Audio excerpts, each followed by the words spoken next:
എല്ലാവരും സുഖമായിട്ടിരിക്കുന്നു എന്ന് വിചാരിക്കുന്നു. എങ്ങനെയുണ്ട്? എല്ലായിടും മഴയുണ്ടെന്ന് വിചാരിക്കുന്നു അല്ലേ? മഴ നമ്മുടെ കാലവർഷത്തിൻ്റെ മുന്നോടിയായിട്ടുള്ള മഴയാണെന്ന് തോന്നുന്നു. എല്ലായിടും ഒരുപോലെ പെയ്യുന്നുണ്ട്. ചെറിയ ചെറിയ തണുപ്പൊക്കെ ആയി തുടങ്ങിയിരിക്കുന്നു. ഇന്നലെ രാത്രി മൊത്തം തിമിർത്ത് പെയ്യുകയായിരുന്നു. അങ്ങനെ രാവിലെ കൊച്ചുന്ന ഈ പ്രഭാതം എന്ന് പറയാൻ പറ്റത്തില്ല, ഇപ്പം 12 മണി കഴിഞ്ഞു, അവസ്ഥയിലേക്ക് കാര്യങ്ങൾ മാറി. അപ്പം തുടര് എന്ന ചിത്രത്തിൻ്റെ പുതിയ വിശേഷങ്ങളുമൊക്കെ ആയിട്ടാണ് ഞാൻ വന്നിരിക്കുന്നത്. ഇന്നലെ വളരെ വൈകി തുടര് എന്ന ചിത്രത്തിൻ്റെ ഓർഫിഫും അതുപോലെ ഇന്ത്യ ഗ്രൂപ്പും ഒക്കെ ആയിട്ട് വേൾഡ് വൈഡ് കളക്ഷനൊക്കെ പുറത്തു വന്നിട്ടുണ്ടായിരുന്നു. അപ്പം വളരെ വൈകി ആയതുകൊണ്ടാണ് നമ്മൾ കൃത്യമായിട്ട് ഇടാതിരുന്നത്. അപ്പം ഓർഫിഫ് കളക്ഷൻ ഇന്നലെ ഇട്ട കണക്കും പ്രകാരം 92 കോടിയാണ് ഓർഫിഫിൽ നേടിയിരിക്കുന്നത്. ഇന്ത്യ ഗ്രൂപ്പായിട്ട് 131 കോടി 50 ലക്ഷം കാണിക്കുന്നുണ്ട്. അങ്ങനെ 223 കോടി 50 ലക്ഷം രൂപയാണ് ആയിട്ട് തുടര് എന്ന ചിത്രം ഇന്നലെ വരെ നേടിയിരിക്കുന്നത്. അപ്പം ഡേ 25-ാമത്തെ ദിവസം തുടര് എന്ന ചിത്രം ഇറങ്ങിയ ശേഷം 25 ദിവസം പിന്നിട്ട ഇന്നലെ എങ്ങനെ കളക്ട് ചെയ്തു എന്നാണ് നമ്മൾ നോക്കാൻ പോകുന്നത്. ഇന്നലെ തുടര് എന്ന ചിത്രം 1,26 ലക്ഷം രൂപയാണ് കളക്ട് ചെയ്തത്. എനിക്ക് തോന്നുന്നു തുടര് സിനിമ ഇറങ്ങിയതിന് ശേഷമുള്ള ഏറ്റവും കുറഞ്ഞ കളക്ഷനാണ് എന്നുള്ളതാണ്. അപ്പോഴും ഒരു കാര്യം നമുക്ക് ആശ്വസിക്കാം, കാരണം 1 കോടി രൂപയ്ക്ക് താഴെ ഒരു സമയത്ത് പോലും ചിത്രം പോയിട്ടില്ല എന്നുള്ളതാണ് ഏറ്റവും സന്തോഷകരമായ കാര്യം. അങ്ങനെ കേരളത്തിൽ നിന്ന് 111.5 കോടിയോളം കളക്ട് ചെയ്ത ചിത്രം ഇങ്ങനെ വീണ്ടും അടിവെച്ചടിവെച്ച് മുന്നോട്ട് തന്നെയാണ് പോകുന്നത്. അപ്പം കേരളത്തിൽ നിന്നും എനിക്ക് തോന്നുന്നു ഈ ലെവൽ കളക്ഷൻ തന്നെ പ്രതീക്ഷിക്കാമെന്ന് തോന്നുന്നു. ഇന്ന് രാവിലെ നമ്മൾ നോക്കുമ്പോൾ ഏകദേശം 1100 ടിക്കറ്റിന് മുകളിലുള്ള ടിക്കറ്റ് വിൽപ്പന നടക്കുന്നുണ്ട്. വേറെ ഒരു ചിത്രത്തിനും ട്രെൻഡിങ്ങിൽ മറ്റു ചിത്രങ്ങൾ പോലും കാണിക്കാത്ത അവസ്ഥയിലാണ് 26ാമത്തെ ദിവസവും തുടര് എന്ന ചിത്രം 1100 ടിക്കറ്റിന് മുകളിലുള്ള ടിക്കറ്റ് വിൽപ്പന ഇന്ന് രാവിലെയും കാണിക്കുന്നത് എന്നുള്ളത് സന്തോഷകരമായ കാര്യമാണ്.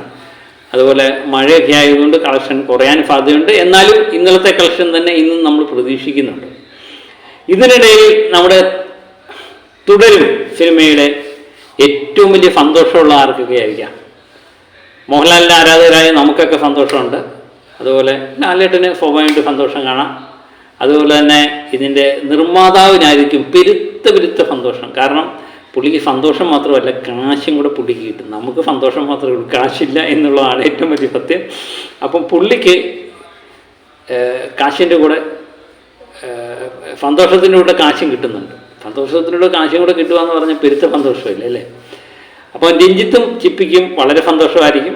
അതുപോലെ തന്നെ സംവിധായകൻ തരുൺമൂർത്തിയെ സംബന്ധിച്ച് നമ്മൾ പറയും, തരുൺമൂർത്തിയെ 2 ചിത്രങ്ങൾ സംവിധാനം ചെയ്തെങ്കിലും അത് മികച്ച രീതിയിലുള്ള പ്രതികരണം സൃഷ്ടിച്ചെങ്കിലും തരുൺമൂർത്തി എന്ന സംവിധായകൻ എനിക്ക് തോന്നുന്നു ഏറ്റവും കൂടുതൽ അറിയപ്പെട്ടത് ലാലേട്ടൻ്റെ തുടര് എന്ന ചിത്രം സംവിധാനം ചെയ്തതിന് ശേഷമാണ്. ഇപ്പം തരുൺമൂർത്തിയെ പറ്റി ആരോട് ചോദിച്ചാലും പറയും എന്നുള്ളതാണ്.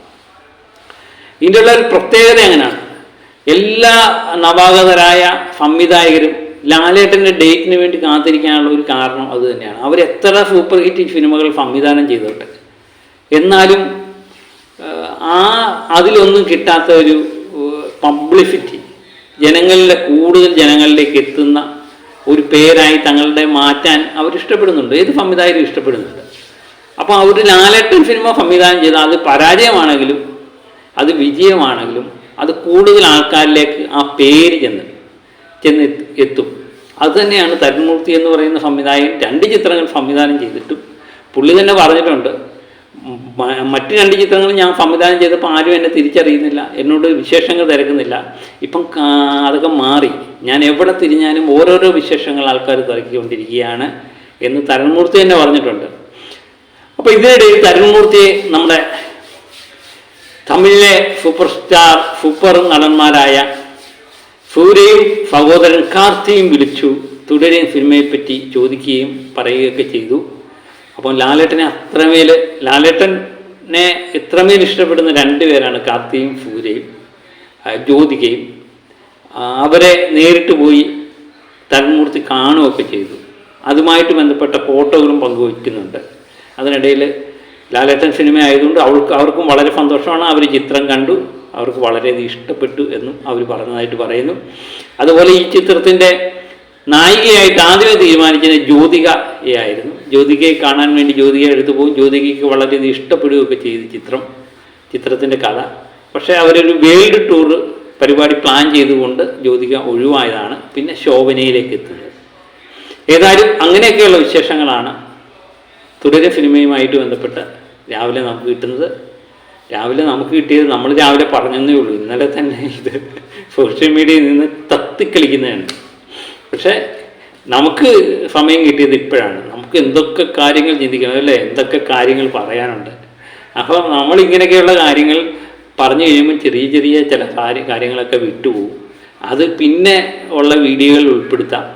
അതുമെല്ലാം നിങ്ങൾ ഏതെങ്കിലും കാര്യങ്ങളുണ്ടെങ്കിൽ എന്നെ ഒന്ന് ഓർമ്മിപ്പിച്ചാൽ ഏറ്റവും നല്ലത്. പ്രായമൊക്കെ ആയില്ലേ, ഓർമ്മക്കുറവൊക്കെ ഉണ്ട്. അപ്പം എല്ലാവരും പുതിയ വീഡിയോ ഇഷ്ടപ്പെട്ടു എന്ന് കരുതുന്നു. അപ്പം പുതിയ വീഡിയോകളൊക്കെ ആയിട്ട് ഞാൻ വീണ്ടും എത്താം. നമ്മുടെ പ്രിൻസിൻ്റെയൊക്കെ കളക്ഷനുമായിട്ട് ബന്ധപ്പെട്ട വീഡിയോയുമായിട്ട് ഉടൻ തന്നെ ഞാൻ എത്താം. അപ്പം മറ്റൊരു വീഡിയോയുമായി എത്തും വരെ ഓക്കെ, ബൈ.